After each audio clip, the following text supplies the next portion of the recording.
Now, real people, real opinions. Nighttime Talk with Niall Boylan. Ireland's classic hits radio. Hello and welcome along to tonight's edition of Nighttime Talk. It's a Monday evening and we're getting the week kicked off in a big way here on Nighttime Talk. I'm Gary Brennan, standing in for Niall Boylan. On tonight's show, we're going to be talking about Remembrance Sunday.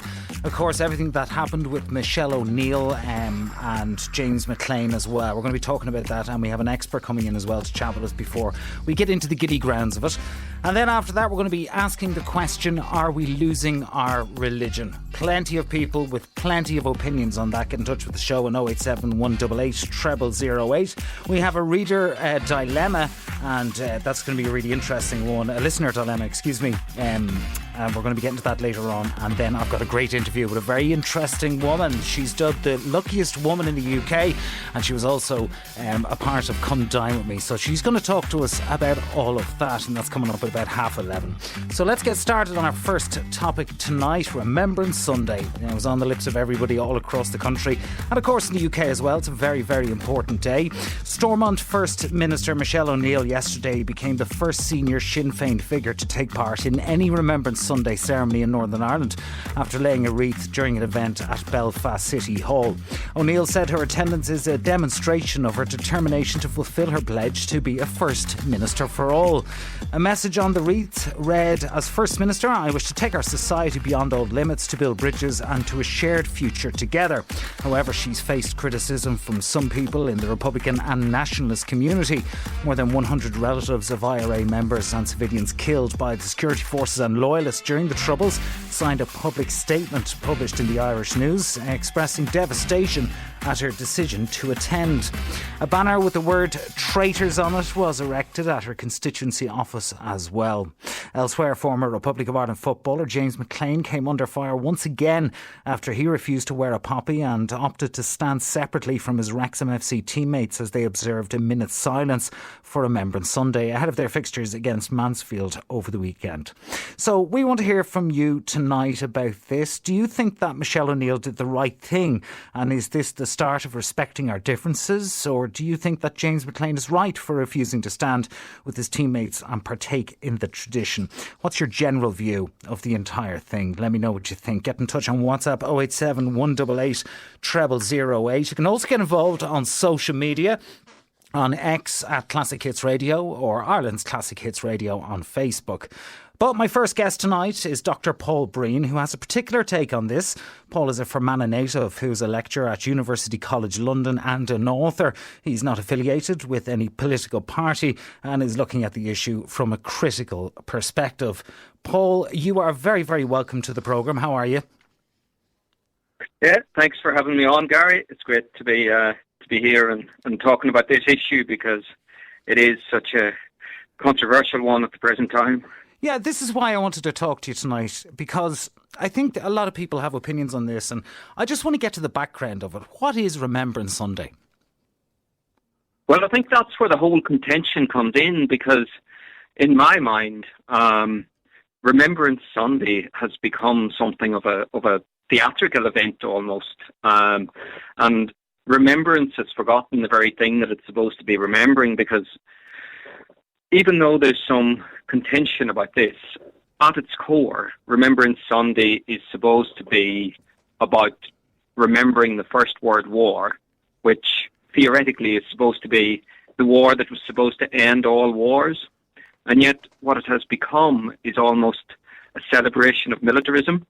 And even the Royal British Legion themselves, they would say that it's remembering all those who fought in wars up to the present conflicts, which I think is the problem for many Republicans, naturally enough, because those present conflicts have included Ireland until very recently, and then other parts of the world where they would feel a kind of fraternity with the conflicts that are going on there. So it's something that in many ways is a bit like a chameleon. It's all things to all people, and it doesn't seem to know quite what it is, and that's what the problem is, in my opinion. And is this why James McLean says that if it was just for World War One and World War Two, he wouldn't probably have a problem with wearing the poppy? But as you says, it's evolved over the years, Remembrance Sunday, to encapsulate all the British forces in all of the areas that they fought in or were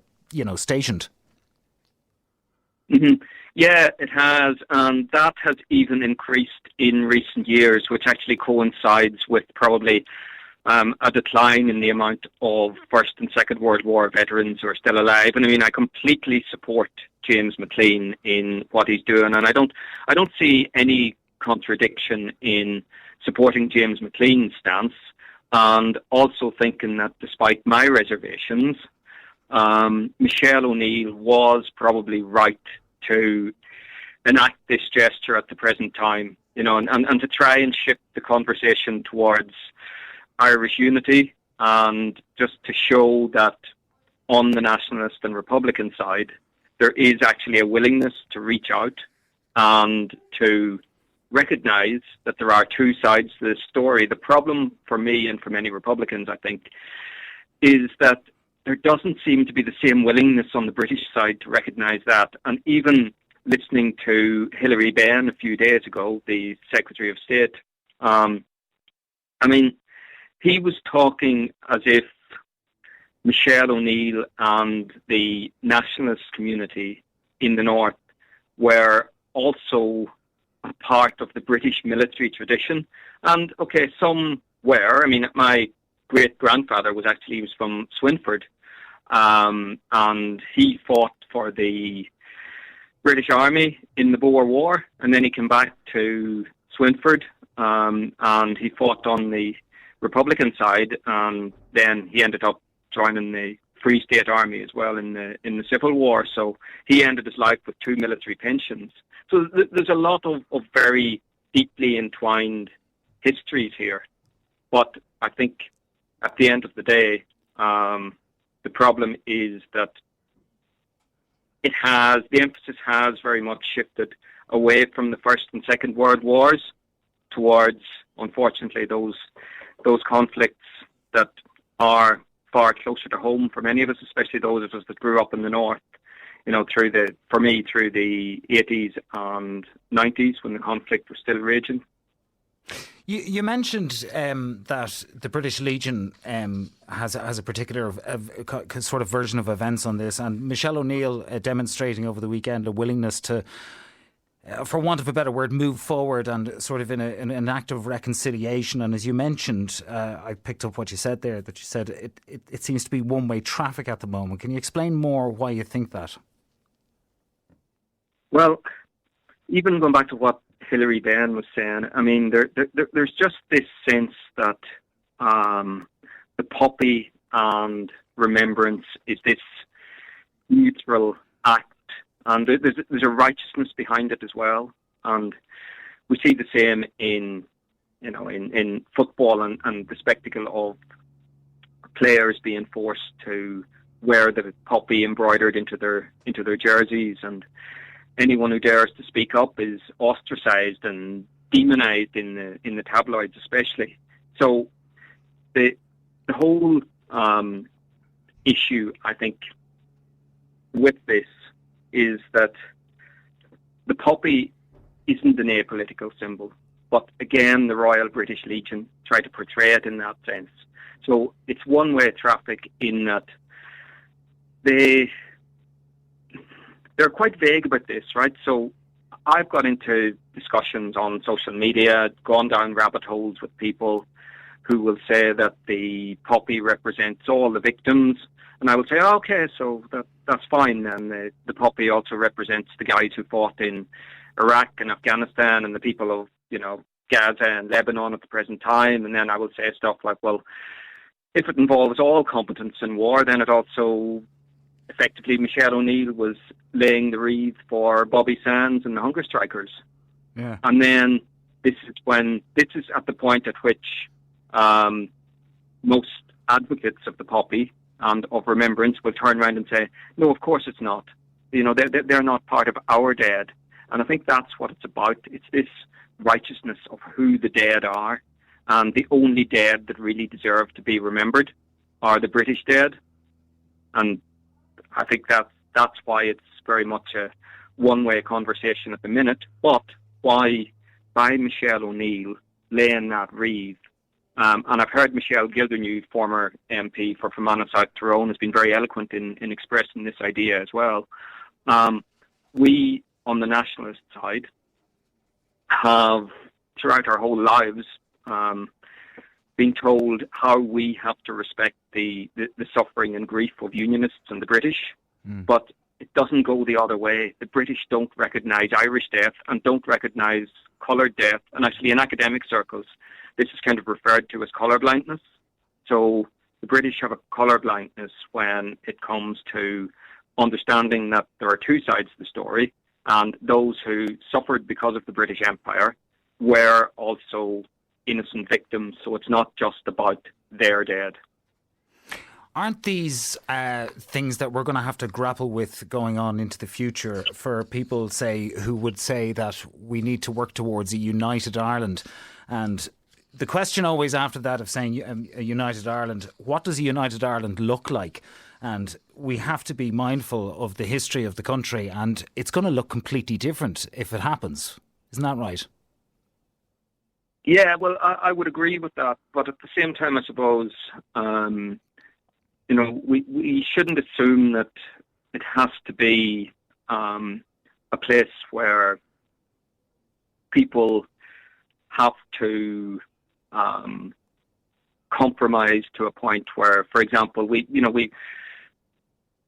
don't need a united Ireland where Unionists would feel that it was compulsory for them to wear an Easter lily, in the same way as I don't think any united Ireland nationalist or Republican politicians would necessarily need to wear a poppy. And this is another thing as well, it's a trap that we shouldn't fall into, right? So,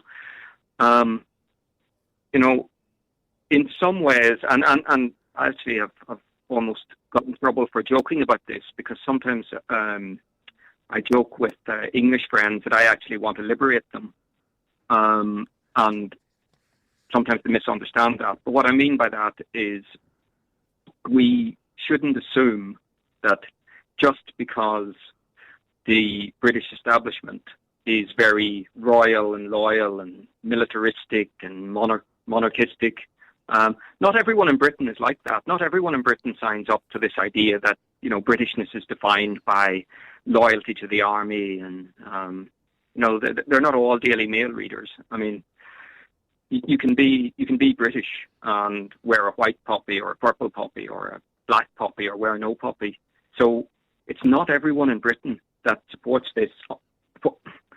With Northern Irish Unionists, it is slightly different in that they do try to be more British than the British themselves in some way, and they're entitled to do that, and you can kind of understand it. But we shouldn't also assume that in the event of a united Ireland, we'll still have this kind of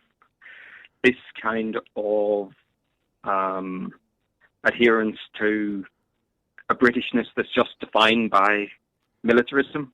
I think it might actually change, because we see what's happening with Brexit and with how Britain seems to be shifting towards the right. I mean, there's I live in London and work in London for most of the year. Outside of November, I don't really see a place that's particularly obsessed with militarism. But then when November comes, poppies cover everything. It's like a poppy fever, like the measles all over the place. And that's kind of enforced on people, I think, rather than something natural. Like even yesterday when I was out shopping in out catching a bus in one of the nearest shopping towns in the part of London that I live, I didn't see very many poppies on display.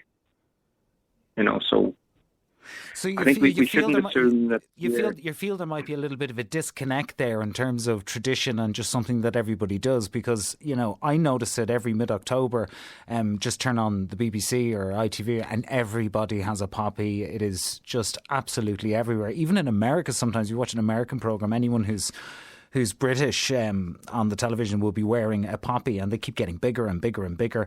And so you feel there's a disconnect in a modern world about the complexities of it. Yeah, I think there is a big disconnect, and especially young people don't seem particularly interested in wearing poppies. And again, I think this whole enforcement of wearing poppies really came in around 2007, 2008, because what happened was the British Army realised that, a lot of the old veterans were passing away, and there wasn't the same public support for war. So then you had Help for Heroes that emerged. And at that point, they copied the Americans in trying to infiltrate, maybe the wrong word, but just trying to introduce militarism into everyday life, like in sporting events. And I think it's exactly the same as that. Yeah. So, it started with soldiers presenting the FA Cup, and just then the first poppies started to appear in football shirts, and all presenters had to wear them, because I think before then it was a more understated kind of thing. But look, that in many ways, bad pun, or bad comparison, but the poppy police are kind of shooting themselves in the foot, because what they're doing by forcing someone, for example, let's just take forcing Argentinian footballers, who play for Manchester City or whatever, to wear the poppy that's remembering soldiers who fought against their country in the Falklands War. That reduces the poppy to being a meaningless symbol. So if you do genuinely believe that the poppy represents, a peaceful future and has nothing to do with militarism, then I think you should also be enraged at the idea that it's just being reduced to something like a red nose, or any of the multitude of coloured ribbons that charities hand out. So it's becoming meaningless in the way that it's being used at the present time as well. Do you think, Paul, that it's time for a rethink from the British Legion? I think what they need to do, and that's why I think Michelle was right. She laid a laurel wreath, but they need to actually define what it is that the poppy represents, because a lot of the people as well who wear the poppy don't do it out of support for militarism. They maybe do it in memory of the First and Second World Wars. They think that they're wearing this symbol, which is a symbol of peace. But actually, as far as the British Legion are concerned, it is a symbol of the British Armed Forces. So it's anything but a symbol of peace. And if the British Legion really want to make this an inclusive symbol, it's not about having a rainbow poppy or about having a black poppy or whatever. It's about actually saying, okay, this represents all the victims of conflict. So it represents the people who died on Bloody Sunday just as much as it represents the soldiers who died at the Somme in the First World War. So they've really got to make that call, because as it is, I think to a great many Republicans who are very offended at the present time, Michelle O Neill was participating in a ceremony that honoured the British dead and the British Army without taking into consideration that they also killed a lot of people. So, the British Legion, I think, has to balance the good with the bad. I think that Britain can never have that conversation about empire until it actually thinks about what it did in Ireland and what's still going on in Northern Ireland. So, I think Michelle is instigating a difficult conversation, and it's the funny you say that. Need to think about it. Yeah, Paul, as you were talking, I was thinking to myself, the thought entered my mind. I said, Britain, sort of post-empire, have they had that conversation? And I don't think they have.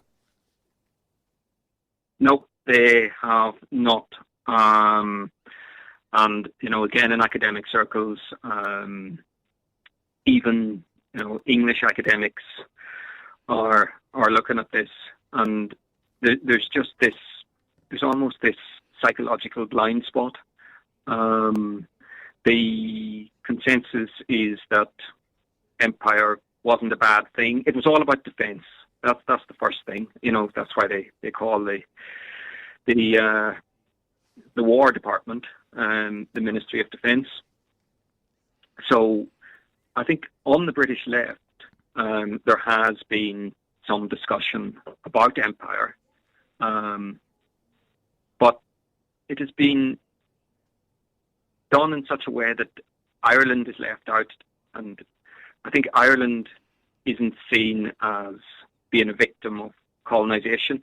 I mean, in the last few weeks, I have had people suggest to me, for example, that the Northern Irish nationalists are just the same as the white British when it comes to thinking about our position in society. So we're not like a minority with an awareness of colonisation in the same way as someone who is African British or Caribbean British or whatever. So I think England especially, so I don't say Britain, maybe Wales as well as part of that, but in Scotland there may be more of a consciousness of this, and certainly in the north there's a very strong consciousness of this, what empire was and how the legacy of colonialism still continues, and how places like Northern Ireland are still a continuation of that. But in Britain there is this sense that history is finished. They're now a post-colonial, post-historical, apolitical society. And also, just another thing, so I was reading an article recently. I think there's in academic terms, right, there's this theory, and it's called the Indian grandmother theory, and it's talking about how in America, lots of, people in the United States want to distance themselves from what was done to the Indians or the Native Americans by saying that somewhere in their ancestry there is actually some Native American blood, but it's usually on the maternal side, and it's usually a grandmother, and rather than the savage male, and in that way they kind of exonerate themselves from having any part in the empire. And I think a lot of British people are the same in that they don't see themselves as personally being part of a legacy of the empire, even though at the same time they're happy to remember those ancestors who fought in wars, but it's always the good ancestor. Yeah, it's so like a la carte never, history. Yeah. So there's never, nobody has ever been descended from like the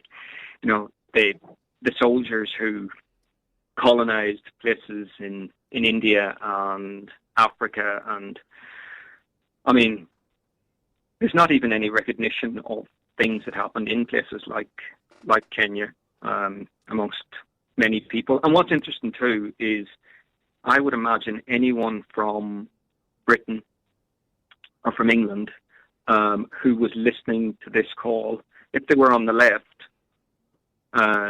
they would probably agree wholeheartedly with what I'm saying. But if they were on the liberal or right side, this would just wash over their heads. It just will not. It just won't go in. Yeah. Well, maybe a bit of introspection over the next number of years, and certainly what Michelle O Neill did was a very significant step forward in that regard. But I'm going to have to leave it there. Dr. Paul Breene, thank you so much for joining me tonight to discuss everything about Remembrance Sunday. Thank you very much.